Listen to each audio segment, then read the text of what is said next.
today I wanted to show you one of our tri-tip roasts. This is from our girl Bavette that we harvested here for the family. You can see the nice marbling she gave us. A little bit fat on this side, on the bottom side, but this top side, this little fat cap, it's not very much. Some people could even leave it on.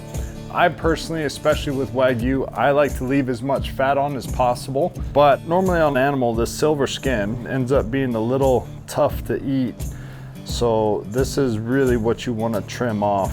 This is usually on top of the muscle, below the fat. You kind of pull the fat up and you just trim back some of the connective tissue, and underneath that you'll see some of the silver skin. And then we'll have to go back and maybe get some of that. So the next step here is we're just gonna put a little bit of olive oil in there, enough to have the seasoning adhere to the meat.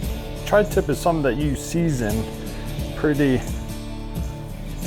heavily. I try to get the sides kind of first because they're the hardest to get, but something like this won't bite you in the butt to season a little more than less. We have the smoker going at 225. We're going to put a meat thermometer in there to about here.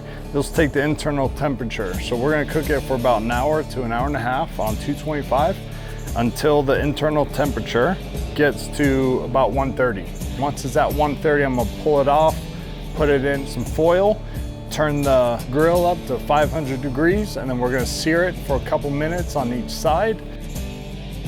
And then we're gonna cut it up and be ready to eat some food. Ooh, it looks delicious. Let's, smells nice and smoky now too. Just gonna cut one down the middle, that way we can see.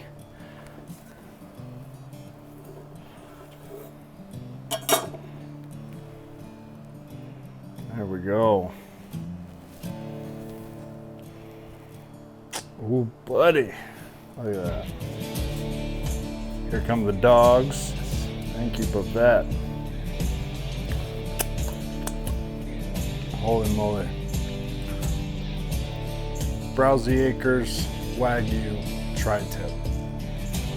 Give it a shot. It's freaking delicious. Melts in your mouth.